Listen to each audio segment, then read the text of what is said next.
Hello friends, welcome and welcome back to my YouTube channel. तो आज के इस वीडियो में हम देख सकते हैं हमने लिया है प्रतिरोधों का समांतर क्रम संयोजन। इससे पहले वाले वीडियो में हमने श्रेणी क्रम संयोजन के बारे में देखा हुआ था। तो देख सकते हैं आप आज के इस वीडियो में हम प्रतिरोधों के समांतर क्रम संयोजन यानी पैरेलल कॉम्बिनेशन के बारे में जानने वाले हैं कि हम प्रतिरोधों को अगर समांतर क्रम में जोड़ें तो क्या इफेक्ट पड़ेगा, फॉर्मूला क्या निकल के सामने आएगा। तो चलिए बात कर लें इसकी डेफिनेशन के बारे में। तो इसकी डेफिनेशन क्या बोल रही है, इस संयोजन में, किस संयोजन में, समांतर क्रम संयोजन में। तो इस संयोजन में हम किसी परिपथ में हम कोई परिपथ लेते हैं जिसको समांतर क्रम संयोजन यानी पैरेलल में जोड़ते हैं। ठीक, कई सारे प्रतिरोधों को क्या कैसे जोड़ते हैं, पैरेलल में यानी समांतर क्रम में जोड़ते हैं। इस संयोजन में क्या होता है, जैसे कई सारे प्रतिरोध लिए हमने R1 R2 व R3 जैसे लिए, ठीक है, तो उनका जो विभव होगा वो कैसा होगा, समान होगा। चाहे R1 के लिए हो, चाहे R2 के लिए हो और चाहे R3 के लिए हो, सबके लिए विभव क्या होगा, समान होगा। लेकिन धारा का मान क्या होगा, परिवर्तित होगा। चाहे आपका R1 प्रतिरोध के लिए धारा क्या होगी, I1 होगी, और R2 प्रतिरोध के लिए धारा आपकी I2 और R3 के लिए I3। ठीक, तो इस संयोजन में किसी परिपथ में हम अगर क्या करें, प्रतिरोधों को समांतर क्रम में जोड़ दे तो उनके सिरों के बीच जो विभवांतर लगता है वो तो समान होता है, लेकिन धारा का मान कैसा होता है, भिन्न भिन्न होता है। तो फिगर आप देख सकते हैं, फिगर में हमने क्या किया है, ऊपर लगाई है एक बैटरी, ठीक, नीचे हमने ए बी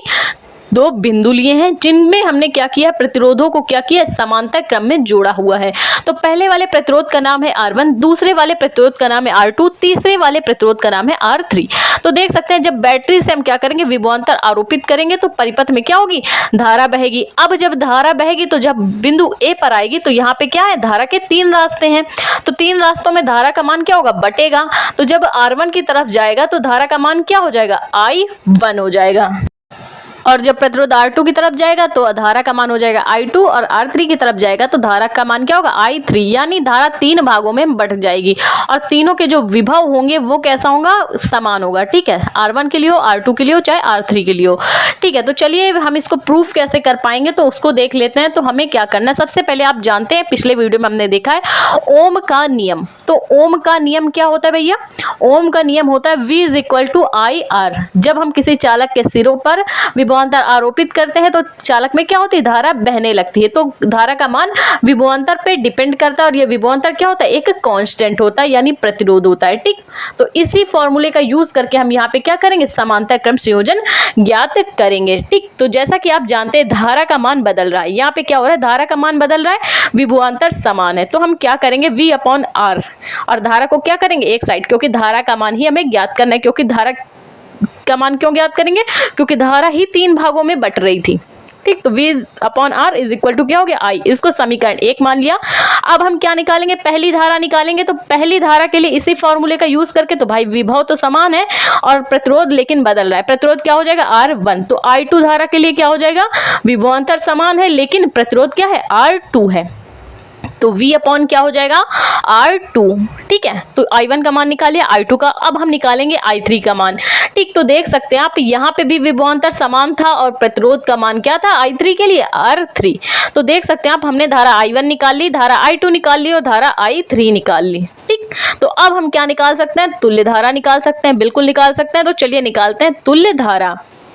तो तुल्य धारा I = क्या हो जाएगी, तीनों धाराओं को जोड़ देंगे, I1 + I2 + I3। तो क्या आ जाएगी, तुल्य धारा I आ जाएगी। ठीक है, तो देख सकते हैं समीकरण 1 से, समीकरण 1 में क्या है, V/R = I।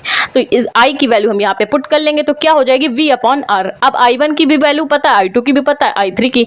तो I1 की जगह V/R1, I2 की जगह V/R2 प्लस I3 की जगह V/R3। तो देख सकते हैं आप, दोनों साइड पे कॉमन क्या है, विभव, विभवांतर आपका कॉमन है, तो विभवांतर को हम कॉमन ले लेंगे। तो V को जब बाहर करेंगे तो क्या आ जाएगा, 1/R।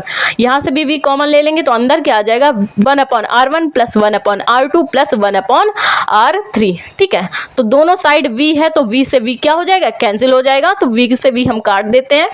तो फॉर्मूला आपका क्या निकल के सामने आएगा, तो देख सकते हैं आप, 1/R = 1/R1 + 1/R2 + 1/R3।